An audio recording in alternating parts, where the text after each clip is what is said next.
মাদকদ্রব্য নিয়ন্ত্রণ আইনের মামলায় ঢাকা মহানগর দক্ষিণ যুবলীগের বহিষ্কৃত সভাপতি ইসমাইল হোসেন চৌধুরী সম্রাটের বিরুদ্ধে অভিযোগ গঠন করেছেন আদালত। একই সঙ্গে সম্রাটের বিরুদ্ধে গ্রেপ্তারি পরোয়ানা জারি আদেশও দিয়েছেন আদালত। তার বিরুদ্ধে এর আগে অস্ত্র আইনের মামলা ছিল। প্রথম আলোকে এ তথ্য নিশ্চিত করেছেন ওই আদালতের ব্রেঞ্চ সহকারী তানজিল হোসেন ভূঁইয়া।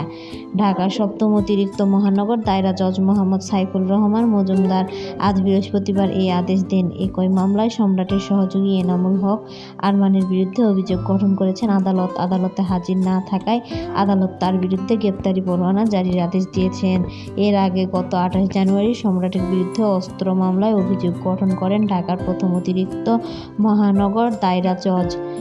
আদালতে এই মামলায় সম্রাটের বিরুদ্ধে গ্রেপ্তারি পরোয়ানা জারির আদেশ দেন। আদালতের সংশ্লিষ্ট সূত্রগুলো বলেছেন, মাদকদ্রব্য নিয়ন্ত্রণ আইনের মামলায় অভিযোগপত্রভুক্ত আসামি ইসমাইল হোসেন চৌধুরী সম্রাট ও এনামুল হক আরমানের বিরুদ্ধে অভিযোগ গঠনের বিষয়ে আজ বৃহস্পতিবার শুনানির দিন ধার্য ছিল।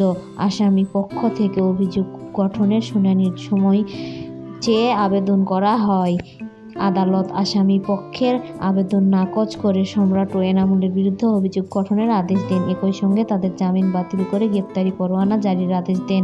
মামলায় এজাহারে অভিযোগ করা হয় 2019 সালের 6 অক্টোবর রাজধানীর রমনা থানাধীন ভূঁইয়া ম্যানশনে অভিযান চালিয়ে সম্রাটকে দেখানো একটি বিদেশি পিস্তল ও 1160টি ইয়াবা উদ্ধার করে র্যাব। এই ঘটনায় তখন র্যাবের পক্ষ থেকে অস্ত্র আইন ও মাদকদ্রব্য নিয়ন্ত্রণ আইন পৃথক দুটি মামলা করা হয়। 2019 সালের 14 ডিসেম্বর মাদক মামলা সম্রাট ও এনামুলের বিরুদ্ধে আদালতে অভিযোগপত্র জমা দেয় র্যাব। অভিযোগপত্রে বলা হয়, যুবলীগ নেতা সম্রাট জিজ্ঞাসাবাদে জানান তার সহযোগী আরমানের সহযোগিতায় তিনি মাদকদ্রব্য সংগ্রহ ও সংরক্ষণ করেন। তাদের কাছ থেকে উদ্ধার করা মাদকদ্রব্যের কোনো বৈধ কাগজপত্র তিনি দেখাতে পারেননি।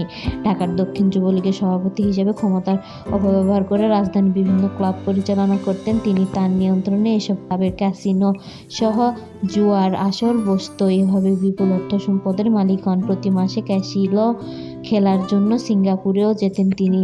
সরকারি ও বেসরকারি আর্থিক প্রতিষ্ঠানে চাঁদাবাজি ও টেন্ডারবাজি করতেন। তার সহযোগী ছিলেন কাউন্সিলর মামুনুল হক ওরফে সাইদ এবং যুবলীগের বহিষ্কৃত নেতা খালেদ মাহমুদ ভূঁইয়া। অভিযোগপত্রে আরও বলা হয়, আসামির কাছ থেকে পাওয়া মদ ও ইয়াবার রাসায়নিক পরীক্ষা করা হয়েছে। মদের বোতলে অ্যালকোহলের নমুনা পাওয়া গেছে। জব্দ করা হয়েছে ট্যাবলেট ইয়াবা উপাদান পাওয়া গেছে। তাদের কাছ থেকে মোট 19টি বোতল বিদেশি মদ পাওয়া গেছে, যার দাম 95,000 টাকা। আর জব্দ করা ইয়াবা দাম 3,48,000 টাকা। 2019 সালে 6 অক্টোবর সম্রাট ও তার এক সহযোগী যুবলীগের সভাপতি এনামুল হক আরমানের কুমিল্লা থেকে গ্রেপ্তার করা হয়। সেখান থেকে তাদের ঢাকায় আনা হয়। এরপর গ্রেপ্তার সম্রাটকে নিয়ে তার কাকরাইলের কার্যাকল অভিযান চালায়।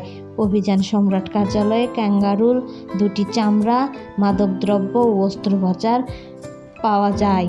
এ ঘটনায় র্যাবের নির্বাহী ম্যাজিস্ট্রেট সারোয়ার আলম নেতৃত্বে ভ্রাম্যমাণ আদালত তাকে 6 মাসের কারাদণ্ড দেন। এরপর 2022 সালে 22 আগস্ট সম্রাট জামিনে মুক্ত হন।